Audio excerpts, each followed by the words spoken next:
ప్రకటన గ్రంథాన్ని ధ్యానం చేస్తూ కొన్ని విషయాలు నేర్చుకొని ఇంకొన్ని విషయాలు నేర్చుకోవడానికి మనం ప్రయత్నం చేద్దాం. మనం చదువుకున్నటువంటి భాగమే 8 నుండి 11 వచనాలు ఒక భాగం చేసి దాన్ని 3 భాగాలుగా మనం అర్థం చేసుకుంటూ ఒక్కొక్క పాయింట్ నేను మీకు వివరిస్తా ఉన్నాను. నేను కూడా అందులో నుంచి చాలా విషయాలు నేర్చుకుంటా ఉన్నాను. మరి మేము నేర్చుకునేటప్పుడు ఇంత క్షుణ్ణంగా నేర్చుకోలేదు, కానీ మరి ఇప్పుడు ఇంకా చాలా క్షుణ్ణంగా మనం అర్థం చేసుకునేదానికి ప్రయత్నం చేస్తా ఉన్నాం. చదువుదాం. ప్రకటన గ్రంథము 2వ అధ్యాయము 8వ వచనం అయిపోయింది. 9, 10 వచనాలు ఉన్నాయి. ఈరోజు 9వ వచనాన్ని మాత్రమే మనం ధ్యానం చేసుకొని 8వ వచనంలో కొన్ని విషయాలు ఉన్నాయి. తర్వాత 9వ వచనంలో మరికొన్ని విషయాలు మనం నేర్చుకొని మనం ముగించుకోవడానికి ప్రయత్నం చేద్దాం. చదువుదాం. నీ శ్రమను నీ దరిద్రతను నేను ఎరుగుదును, అయినను నీవు ధనవంతుడివే. తాము యూదులమని చెప్పుకొనుచు యూదులు కాక సాతాను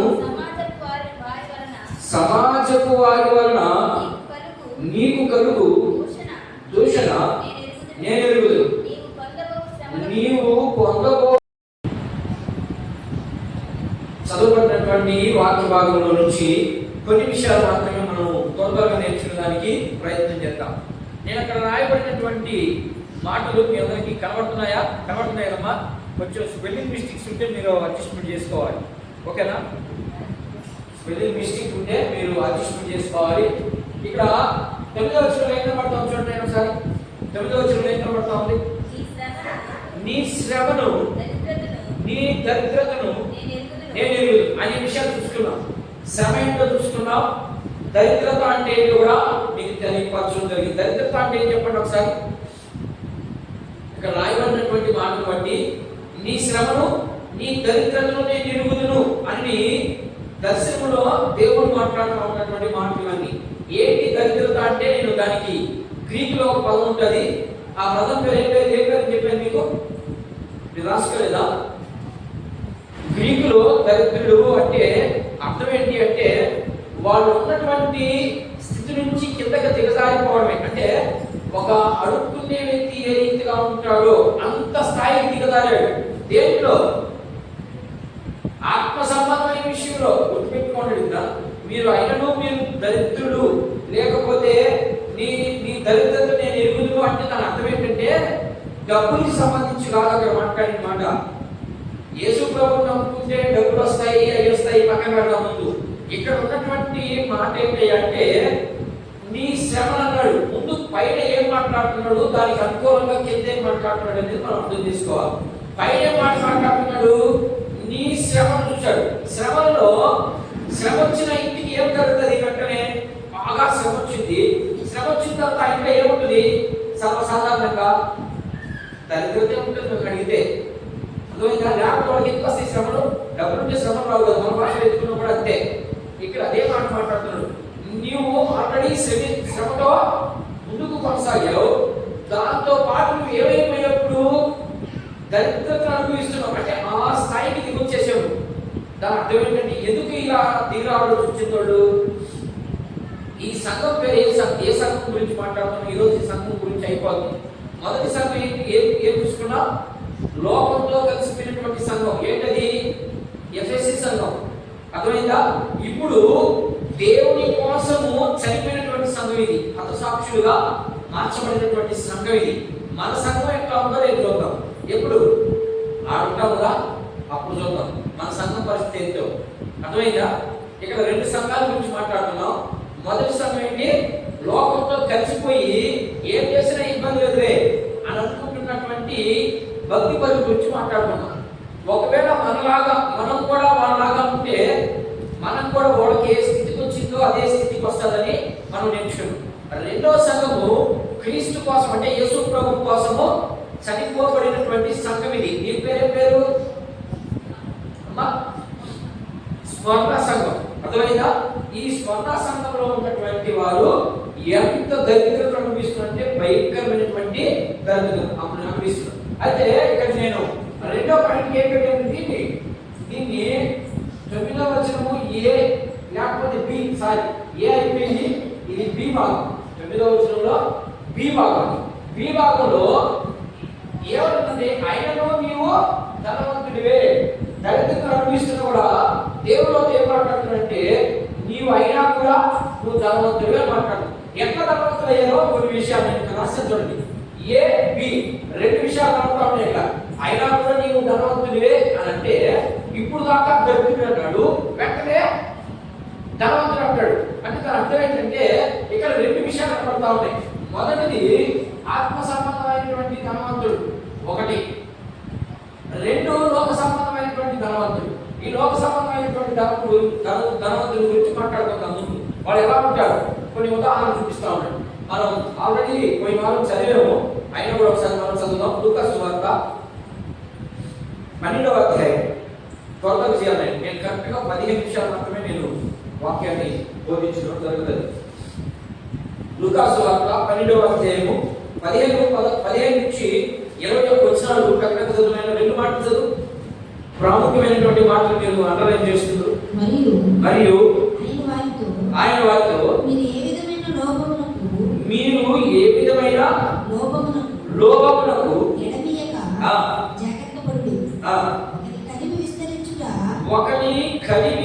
ఒకనికి ఆస్తి సమకూర్చుట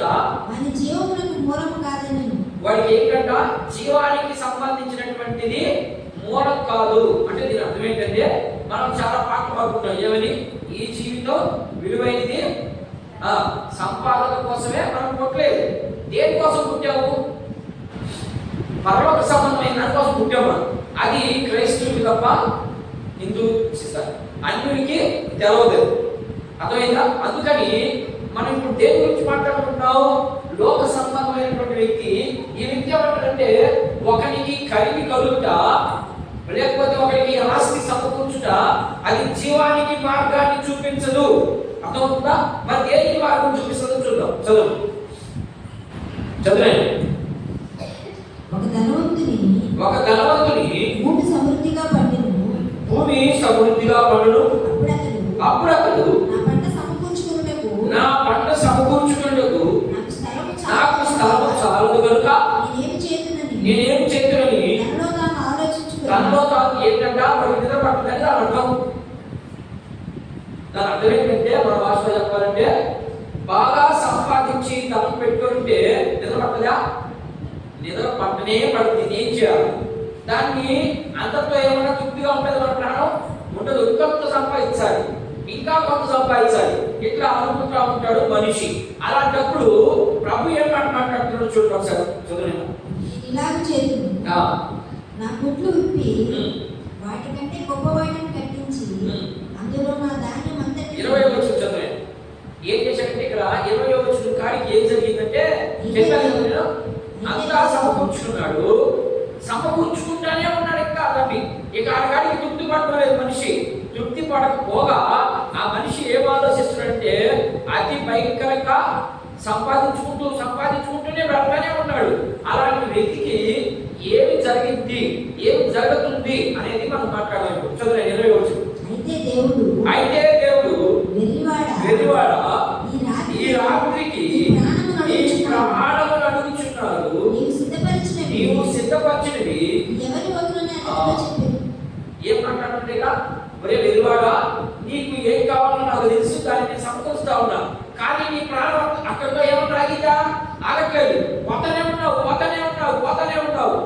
ఒకవేళ పోతే మంచిదే, ఒకవేళ దాన్ని నువ్వు అనుభవించుకుంటా రాత్రికి నీ ప్రాణం అడిగితే ఏం చేస్తావు? నువ్వు సంపాదించినంత వేగంగా వెళ్ళిపోద్ది. అలా వద్దు అని చెప్పి ఇంకా కొన్ని మాటలు మాట్లాడుతున్నాను. ఇది యూదా భక్తులో మాట్లాడుతాడు. అలా మాట్లాడుకుంటే వీటికి ఏమవుతుందంటే ఆయన కింద చదువు ఒకసారి అట్లా కింద చదువుకుంటా ఒకసారి ఇవ్వడం కూడా అర్థం అవ్వదు. ధనవంతుడు కాక తన కొరకే సమకూర్చుకున్నవాడు అలాగుననే ఉండదని చెప్పాను. ఏం చెప్తున్నాడు? దేవుని ఎడల ధనవంతుడు కాక అంటే దాని అర్థం ఏంటి? ఇప్పుడు దేవుడి దగ్గర ధనవంతుడు అనిపించుకోవడం వీడు ఎవరి దగ్గర ధనవంతుడు అనిపించుకుంటున్నాడు. అందుకనే కదా మాట రాశాడు దేవుని ఎడల. అంటే దేవుని పట్ల ఎడలన్నా పట్ల అన్నా దేవునితో అన్నా ఇవన్నీ కూడా అదే అర్థం వస్తుంది. దేవుని ఎడల ధనవంతుడు కాక తన కొరకే సమకూర్చున్న వాడు అలాగే ఉండని చెప్పేశాడు. ఎట్లా ఉంటాడు? లోక సంబంధంగానే ఉంటాడు. వాడు ఎలా ఉంటాడో ఇంకొంచెం వచ్చినాడు కూడా మనం గమనిస్తాం. యూదా రాసిన పత్రిక అలాంటి వాడిని ఎవరన్నా గురిస్తే వింటారన్నా. అక్కడ యూదా పత్రిక మాట్లాడుతున్నాం. ఒకే అధ్యాయం ఉంటుంది. 22 వాక్యం చూడండి ఒకసారి. 20 వచ్చిన సారీ 20 జాయింట్ ఉంటుందా అమ్మా? ప్రియులారా మీరు విశ్వసించు అతి పరిశుద్ధమైన దాని మీద మిమ్మల్ని మీరు కట్టుకొనుచు పరిశుద్ధాత్మలో ప్రార్థన చేయొచ్చు. నిత్య జీవార్థమైన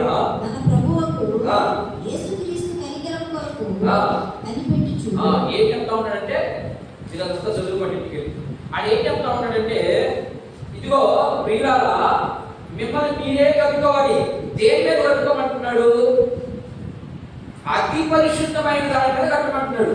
అతి పరిశుద్ధమైనది ఈ లోకంలో ఏదైనా ఉంది అంటే ఏముంటుంది చెప్పండి ఒకసారి. అతి పరిశుద్ధమైనది అంటే మిక్సింగ్ లేదు ఏదైనా ఉందా? ఇప్పుడు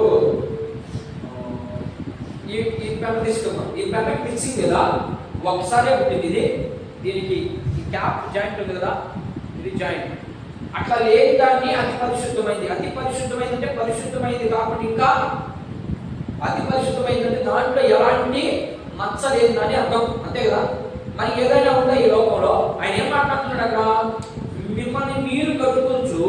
కట్టేటప్పుడు ఎలా కట్టమంటున్నాడు? అతి పరిశుద్ధమైంది అంటే కట్టమంటున్నాడు. అతి పరిశుద్ధమైంది ఏది ఈ లోకంలో? ఈ లోకంలో అతి పరిశుద్ధమైనది ఏదైనా ఉంది అంటే ఏమైనా ఉందా? ఏముంది? అయ్యే పరిశుద్ధమైనటువంటి వాక్, దేవుని యొక్క మాటలు. దేవుని యొక్క మాటలు నీ మీద ఎప్పుడైతే ఉంటాయో, నీ హృదయంలో ఉంటాయో దాని మీద కట్టు. దేవుని మాటల మీద కాకుండా నీ ఇంకో దాని మీద కట్టే.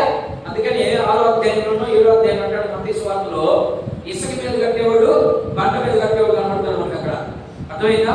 ఆ బండ మీద కట్టేవాడు గట్టిగానే ఉంటుంది అని మీకు ఉదాహరణ ఇంకా చాలా ఉన్నాయండి, మీరు అట్లా చూసుకోండి. సరే, ఇప్పుడు ఇలాంటి వ్యక్తి ఎవరైనా ఉన్నాడా? పాత నిబంధనలో కానీ క్రొత్త నిబంధనలో కానీ లోక సంబంధంగా పెరిగినటువంటి దేవుడు పెట్టే కానీ లోక సంబంధంగా పెరిగినటువంటి లేకపోతే లోక సంబంధంగా చేసినటువంటి వ్యక్తి ఎవరైనా మీకు కనిపిస్తూ ఉంటాడు. రాజుల మొదటి గ్రంథం చూడండి ఒకసారి. అక్కడ ఒక ఆయన ఉంటాడు, ఆహాబు రాజు కనబడతాడు అక్కడ. ఆహాబు రాజు గురించి తెలుసా తెలీదా? ఆయన రాజుల మొదటి గ్రంథము 21వ అధ్యాయం 1 నుంచి 9 వచనాలు. అక్కడ ఏం జరిగిందో నేను అక్కడ చెప్పేస్తాను, నేను మీకు చదువుకోండి. 1 నుంచి 9 వచనాలు.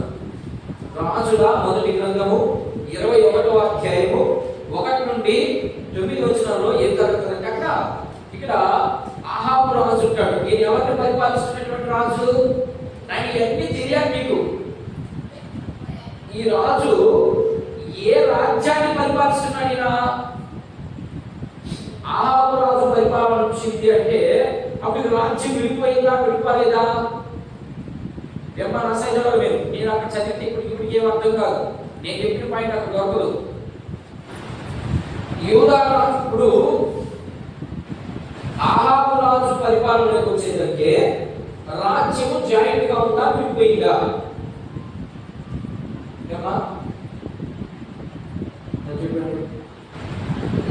విడిపోవడం లేదు. యూదా అంటే వీళ్ళు సొలొమోను పరిపాలన అయిపోయిన వెంటనే ఏమైపోయింది? సొలొమోను పరిపాలన అయిపోయిన వెంటనే విడిపోయింది, అంతే. ఏ తేడా లేదు. విడిపోయిన తర్వాత యూదా రాజ్యము ఒక పక్క విడిపోయింది. అదే పక్క విడిపోయింది, దక్షిణ భాగానికి విడిపోయింది. అర్థమైందా? జెరూసలేము 2 భాగాలు అయిపోయింది అనుకోండి, మీకు అర్థమైన భాషలో. ఒక భాగము దక్షిణ భాగం అయిపోయింది. దాన్ని పరిపాలిస్తున్నటువంటి రాజు మొత్తం 19 మంది. అర్థమైందా? ఇశ్రాయేలు 10 గోత్రాల వారు మరొక వైపు వెళ్ళిపోయారు. ఎందుకు వెళ్ళిపోయారో కారణాన్ని చెప్పేదానికి సమయం సరిపోదు, అది సమయం వచ్చినప్పుడు చెప్తాను. విడిపోయిన తర్వాత వీళ్ళు ఇశ్రాయేలు ఒక పక్క వెళ్ళిపోయారు. 10 గోత్రాల వారు ఒక పక్క వెళ్ళిపోయారు. 2 గోత్రాల వారు ఒక పక్క వెళ్ళిపోయారు. ఇప్పుడు ఈ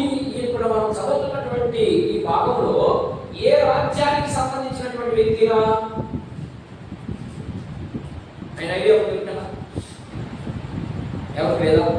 ఇశ్రాయేలుని పరిపాలిస్తున్నటువంటి రాజు ఆహాబు రాజు. అంటే మీరు ఒకే గుర్తుపెట్టుకోండి, ఈ ఇశ్రాయేలుని పరిపాలించే రాజులు ఒక్కడు కూడా మంచోడు లేడు. అర్థమైందా? ఇశ్రాయేలు 10 గోత్రాల వారిని పరిపాలించారు కదా, ఆ రాజుల్లో ప్రతి ఒక్కరు పొరపాటు చేసినోళ్ళే. యూదా రాజ్యంలో ఉన్నారు ఒక 5 మంది మంచి దేవునికి అనుకూలంగా నడిపినటువంటి రాజులు 5 మంది మాత్రమే. పొరపాటు కూడా ఈయన కూడా అందరూ కూడా రకరకాలైనటువంటి వ్యక్తులు. సరే, ఇక్కడ ఏం జరిగిందంటే ఈ ఆహాబు ఉన్నటువంటి ఆ రాజ్యాన్ని పరిపాలించే ఆ సమయంలో నాబోతు అని ఒక వ్యక్తి ఉన్నాడు అక్కడ. ఆ వ్యక్తికి ఒక చిన్న అరగంట పొలం ఉంది అక్కడ. ఎక్కడ? ఈ ఆహాబు రాజుకి పొలానికి. ఇదంతా వింటారు, మీరు ఆల్రెడీ వింటారు, మీరు అర్థం చేసుకునే ప్రయత్నం చేయండి. ఆ పొలం పక్కనే ఈ పొలం కూడా ఉంది. ఉంటే ఈయన ఏమంటాడంటే నాబోతుని పిలిచి, ఎవరు? ఆహాబు రాజు నాబోతుని పిలిచి, అయ్యా ఈ అరహర పొలం నాకు ఇచ్చి, నీకు ఎక్కడైనా కోరుకోదు, ఎందుకంటే రాజు కాబట్టి అయినా ఆయన ఏమైనా చేయగలడు, నువ్వు ఎక్కడైనా కోరుకో, నీకు దానికి బదులుగా నేను ఇంకొక అరెకరం ఎక్స్ట్రా వేసి 1 ఎకరా తీస్తాను అన్నాడు. ఇప్పుడు నాబోతు ఏమన్నా దాన్ని ఇచ్చేయాలా లేకపోతే ఇంకేమైనా సాగు చెప్పాలా? ఇచ్చేయాలి ఎవరి ప్రకారం అయితే. కానీ ఆయన ఏమంటాడంటే, లేదండి, నా పితరులు నాకు ఇచ్చినటువంటి ఆస్తి, కానీ నేనున్నంత కాలం దీన్ని మాత్రము అమ్మను, తర్వాత తర్వాత అర్థమైందా? కాబట్టి నేను మాత్రము అమ్మను అన్నాడు. అమ్మను అంటగానే రాజుకి కొంత ఏమైందండి, అయ్యా పాపం వస్తుందా? ఇప్పుడు ఏ పక్క నేను ఒక 2 గంటలు చేశాను అనుకో, పాపం వస్తుంది. పాపం వస్తుంది. ఇప్పుడు ఎంత చదువుతున్నారమ్మా? నువ్వు బాగా చదువుతుంది ఒక మా అమ్మాయి 10 చదువుతుందంటే నాకు పాపం వస్తుందా? ఏమొస్తుంది? పాపం వస్తుందా? మళ్ళీ బాగా వస్తుంది, పాపం వస్తుందా? అసూయ వస్తుంది, లేకపోతే ద్వేషం. అది పాపం కాదు, పాపం వేరే, అసూయ ద్వేషం వేరే. అర్థమైందా? ఇప్పుడు ఇంకేమొచ్చింది? ఇప్పుడు చదువు ఏమొచ్చింది? రాజుల గ్రంథంలో నేను ఆ పాయింట్ తీస్తే నేను కరెక్ట్గా ఆ బోర్డు చెప్తాను. 21వ అధ్యాయం ఆయనకి ఏమొచ్చిందంటే, ఆయనకి భలే అవమానం అయిపోయింది ఆయనకి. ఆయన 3వ చదువు అందుకు నాబోతు నా పిత్రార్జితము నీకిచ్చుటకు నేను ఎంత మాత్రమో బలపరచని చెప్పగా, నా పిత్రార్జితమును నీకియ్యనని ఇశ్రాయేలీయుడైన నాబోతు తనతో చెప్పిన దానిని బట్టి ఆహాబు ఏం చేశాడట? రాజేంది మూతి ముడుచుకొని మోపకుస్తున్నాడు పోయి. నేను రాజు అవుతాడా? ఇట్లాంటి రాజు అవుతారమ్మా? ఇలా బయట రాబోయని చెప్పి కత్తితో ఎవరు వాడిని తీసుకొని చంపించేస్తాడు. కానీ నేను ఏం చేశాను ఇక్కడ? ఇది ఎలాంటి వ్యక్తి? నేను ఇప్పుడు దేని గురించి మాట్లాడుతున్నాను? లోక సంబంధమైన వ్యక్తి. ఇది ఏం మాట్లాడుతున్నాడంటే, వాడు ఆస్తిని వీడు ముంచుకోవాలనుకున్నాడు, దర్బారుగానో రౌడీసంతో ముంచుకోవాలి. ఏం చేశాడు? అడిగాడు. అడగతున్న ఈయన అన్నాడు. ఈయన అంటున్నానే ఇప్పుడు రాజు ఏం చేయాలి? వాడు ఏదో ఒక రీతికి ఇరికించేసి వాడు భూభాగాన్ని పెట్టుకోవాలి, కబ్జా చేసుకోవాలి. ఇప్పుడు అదే జరుగుతూ ఉంది. కానీ అప్పుడు ఏం చేశాడు ఆహాబు రాజు? అంటే ఆహాబు భయం ఉందనే లేదనే? భయం ఉంది, దేవుని భయం ఉంది, కానీ లోకంతో మిక్స్ అయిపోయాడు. కాబట్టి అకంటే ఏమవుతుంది, ఇకంటే ఏమవుతుంది, మనం దాని గురించే మాట్లాడుతున్నాం. లోక సంబంధమైనటువంటి ధనవంతుడు. దేవుని బిడ్డలని ఇశ్రాయేలు కూడా దేవుని బిడ్డలే. ఒకవేళ దేవుని బిడ్డలు ఏమనంటే ఏమన్నా ఉంటుందేమో, అనకపోతే నా పురుగు పోయింది. ఏం చేసి చూడండి, మూతి కూర్చొని మూతి ముడుచుకున్న వాడి కోపంతో ఏం చేశాడంట? రాజుని లేకపోతే మంత్రుని పిలిచి ఏదైనా మాట్లాడుకోవాలి. ఏం చేశాడు? పోయి మంచునికి మంచం మీద పరుండి ఎవరితోనూ మాట్లాడక భోజనం చేయకుండా అలిగి పడుకున్నాడు. ఈయన మా ఊడు పడుకున్నాడు అమ్మా, ఏమి చేయకుండా అలిగి పడుకుంటున్నాడు. అలిగి పడుకుంటూనే వచ్చింది. ఎవరు వచ్చింది? హెచ్చుపేరు అంటే అర్థం ఏంటి? హెచ్చుపేరు అంటే అర్థం ఏంటి? ఆయన భార్య హెచ్చుపేరు. ఆ పక్కనే రాష్ట్రంలో చూడండి మీకు, అర్థమైందా? ఆయన భార్య వచ్చింది. ఆమె రాణి కదా. ఆమె రాణి అంటే ఎక్కడున్నారా? రాణి ఎక్కడున్నారమ్మా? రాణి ఎక్కడున్నారా? ఇంట్లో నుంచి బయటికి పోగొట్టారు. అట్లాంటి ఆయన రాణి అవుతుంది. ఇప్పుడు ఈవింట్లో ఉంటాడు, ఆయన మొత్తం మెయింటైన్ చేస్తా ఉంది. అంటే ఈవికి ఆయనకి ఎంత వ్యత్యాసం ఉంది చూడండి ఒకసారి. అర్థమైందా? ఏడు నుంచి మొదలైంది ఆడవాళ్ళకి పవర్. ఆడవాళ్ళకి అంతకుముందు యూతుల్లో స్త్రీలకి అసలు అందుకనే కదా తిమోతి పత్రికలో మనం కనబడతా ఉంటుంది, ఆడవాళ్ళు సంఘంలో ఎక్కువగా మాట్లాడకూడదు, ముసుకేసుకోవాలి. ఈ మాటలన్నీ ఎందుకు వచ్చాయంటే ఇశ్రాయేలుకి యూదులకి కొన్ని కట్టుబాట్లు ఉన్నాయి. ఆ కట్టుబాట్లన్నింటిని బట్టి వాళ్ళు స్త్రీలు ముసుకేసుకోవాలి, మాట్లాడకూడదు, వాళ్ళు సంఘం ఎలా కూర్చోవాలి. ఓకేనా? నేను అమ్మాయితో అర్థమైందా? అలాంటి స్టేజ్లో ఏడు నుంచి పవర్స్ పెరిగిపోయినాయి. పెరిగిపోయి ఏం మాట్లాడుతున్నా ఒకసారి చదివాను, వాళ్ళు కూడా వినిపించు. మరి మీరు కూడా అలాంటి వాళ్ళు ఎవరైనా ఉన్నారేమో ఒకసారి పరిశీలన చేసుకోండి. అంతటా అతని భార్య అయిన యెజబెలు వచ్చి నీవు మూతి ముడుచుకున్న వాడివై భోజనం చేయకుండా ఉండి అతడు ఆమెతో ఇట్లనేను, నీ ద్రాక్ష తోటను అంటే డబ్బులకి నాకు ఇప్పుడు క్రయము అంటే డబ్బులని అర్థం. డబ్బులకి నాకు ఇయ్య నేను అడిగానండి. వాడు ఏం చెప్తున్నాడు? నేను ఈ మా పిత్రాజీతం అని చెప్తున్నాడు. ఇప్పుడు ఏం చేయాలి? నాకు అదే ఇప్పుడు పెద్ద దిగులైపోయింది. ఏమైపోయింది? నాకు పెద్ద దిగులైపోయింది, బాధ అయిపోయింది అని అన్నప్పుడు రాణి ఏం చెప్పాలి సలహా? నిజంగా దేవుని బిడ్డ అయితే, ఇశ్రాయేలుని పరిపాలిస్తున్నటువంటి నాయకులు అయితే, దేవుని ప్రజలను నడిపిస్తున్నటువంటి వ్యక్తి అయితే ఏం మాట్లాడుతుంది ఇక్కడ?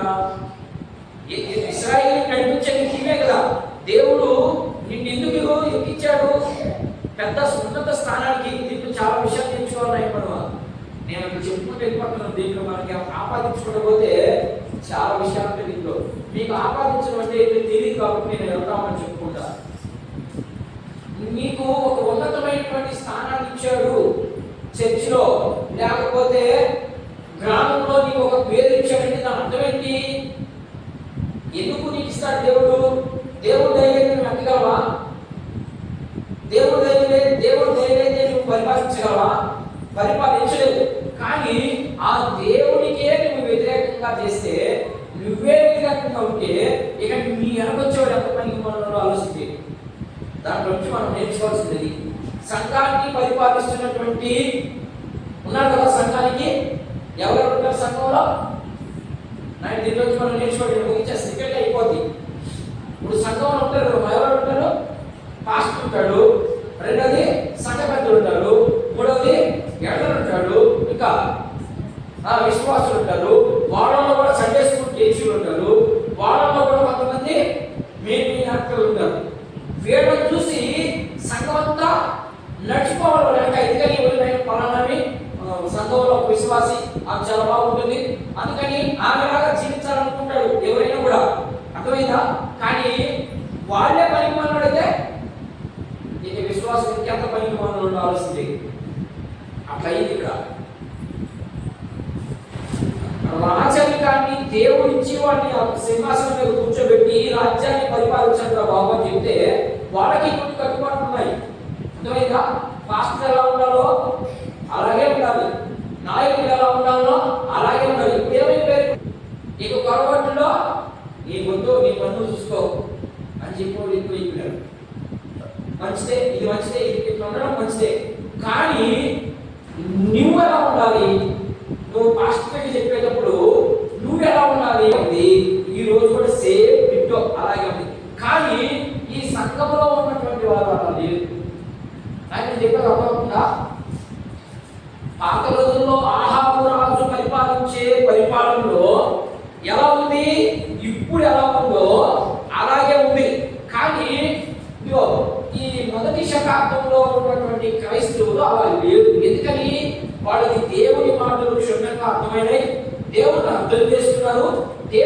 కోసం ప్రాణం పెట్టేదానికి కూడా వెనుదిరగలేదు. ఇప్పుడు దేవుడు మాకు కార్యం చేయకపోతే దేవుడి సన్నిధికి రాదు. అర్థమైందా? దేవుడు ఏదో ఒక కార్యం చేయాలని ప్రతిరోజు చేయాలి. ఒక్కరోజు చేసి ఆగిపోతే సరిపోదు. దేవుడు ప్రతిరోజు కార్యం చేస్తే అప్పుడు వస్తానంటారు ఇలాంటి వాళ్ళు. వీళ్ళు లోక సంబంధులు. అర్థమైందా? లోక సంబంధమైనటువంటి క్యారెక్టర్ కలిగిన ఇలా ఉంటారు. వీళ్ళకి ఎంతసేపు భూమి మీద పిచ్చి, లోకంలో ఉన్న వాటి మీద పిచ్చి. ఇప్పుడు ఆత్మ సంబంధమైనటువంటి వ్యక్తులు ఇక్కడ ఏమంటారు చూడండి, ఆత్మ సంబంధమైన ధనవంతులు. ఆత్మ సంబంధమైనటువంటి ధనవంతులు అంటే ఇప్పుడు చూద్దాం, రెండవ మాట చూద్దాం. మత్తయి సువార్త 6వ అధ్యాయం 19లో చూడండి సార్. నేను తొందరగా ముగించడానికి ప్రయత్నం చేస్తాను. చూడండి, మత్తయి సువార్త 6వ అధ్యాయం 19 నుంచి 20 వచనాలు కరెక్ట్గా చదువుతారు. భూమి మీద నీ కొరకు ధనమును ఉంచుకొనవద్దు. ఏం చెప్తానంటే అక్కడ ఆయన భూమి మీద మీ కొరకు ధనము సమకూర్చుకోవద్దు. మరి ఎక్కడ కూర్చుకోవాలా? ఇక్కడ ఇక్కడ ఏం పడుతుందంట? చెమటలు. చెమటలు అంటే కాగితాలు కొట్టేస్తారు పురుగులు. అవి ఏంటంటే అర్థం. ఏం చెప్తున్నాడంటే యేసు ప్రభు ఎవరితో చెప్తున్నాడు? స్వయంగా యేసు ప్రభు మాట్లాడుతున్న మాటలు ఇవన్నీ. అక్కడ ఉన్నటువంటి ఆ బండ మీద ప్రసంగంలో ఇంచుమించు ఎంతమంది కూర్చోన్నారు? అక్కడ బండ మీద ప్రసంగంలో ఎంతమంది కూర్చోన్నారు? 5,000 మంది కూర్చున్నారు. ఇంచుమించు 5,000 మంది కూర్చుంటే వాళ్ళు చెప్తున్నాడు, ఇదిగో ఈ భూమి మీద మీరు ధనం సమకూర్చుకొనే వద్దు, మరి ఇంకా కూర్చోవాలి. ఎవడో ఉంటాడు కదా అన్నప్పుడు తలపసి కూడా వాడు అడుగుతుంది, ఇంకా కూర్చోవాలి మేము అన్నప్పుడు, ఒకవేళ ఇక్కడ ధనం కూర్చుకుంటే ఇక్కడ చెమట తర్వాత తుప్పు పట్టిపోద్ది. కాబట్టి మీరు ఎక్కడ కూర్చుకోవాలా? చదవండి, ఇప్పుడు చదువు. చెమటయు తుప్పును తినివేయును, దొంగలు కూడా దాన్ని దొంగిలించుకోబోతారు. పరలోకమందు మీ కొరకు ధనమును సమకూర్చుకోండి. అచ్చట చెమటైనను తుప్పైనను దాన్ని తినివేయదు. అక్కడ దొంగలు కన్నాలేసి దొంగిలించరు.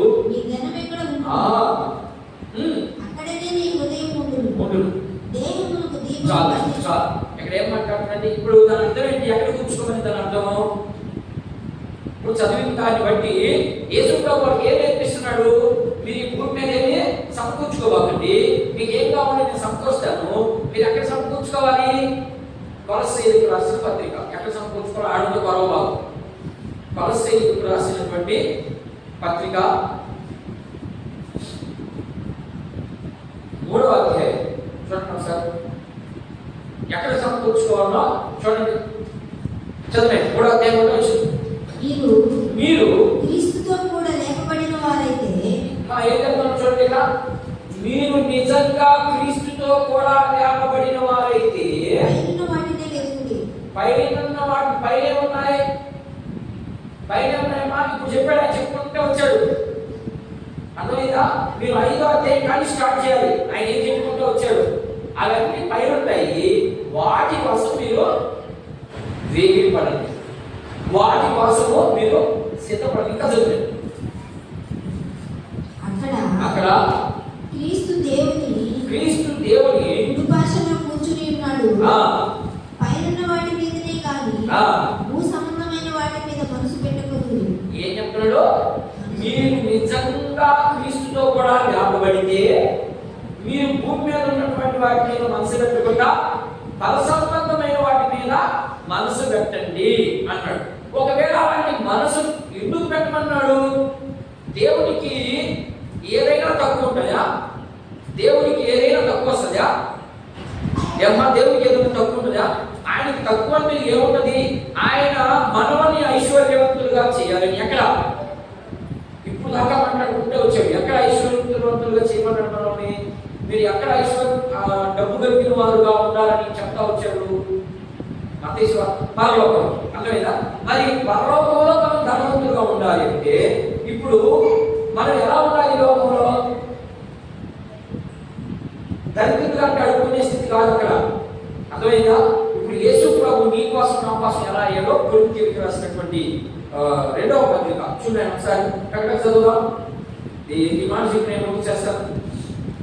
కొరింథీయులకు రాసినటువంటి రెండవ పత్రిక 8వ అధ్యాయం 9వ వచనం. మీరు మన ప్రభువైన యేసుక్రీస్తు కృపను ఇక్కడ ఆయన ఇప్పుడు ఏమంటున్నాడా? మీరు అంటున్నాడు అంటే ఎవరితో మాట్లాడుతున్నాడు ఇక్కడ? ప్రకటన గ్రంథంలో ఒక ప్రకటన గ్రంథం దీన్ని నేను చెప్పేది నా భాష అర్థం కావట్లేదు పాపం. ఒకరు ప్రకటన గ్రంథం తీయండి, ఒకరు నేను చెప్పిన మాట కొరింథీ పత్రికలో ఉంటుంది. ప్రకటన గ్రంథంలో ఇప్పుడు ఈ వచ్చిన చదువునైనా కవిగా వచ్చిన చదువు. నీ శ్రమను అయినను నీవు ధనవంతుడివి. అక్కో ఏం మాట్లాడుతుంది ఇక్కడ? ఎవరితో మాట్లాడుతున్నాడు ఇప్పుడు? ఇక్కడ యూదులతో మాట్లాడుతున్నాడు. ఇప్పుడు మీరు అంటున్నాడు అక్కడ. ఓకేనా? ఇట్లాంటి ఏమి పట్టాల్సింది. ఇప్పుడు దాకా యూదులతో మాట్లాడుకుంటే వచ్చాడు, అర్థమైందా? ఇప్పుడు మనం ఈ యొక్క కొరింథీ పత్రికలో వచ్చేసరికి ఇప్పుడు సంఘంతో మాట్లాడుతున్నాడు, అర్థమైందా?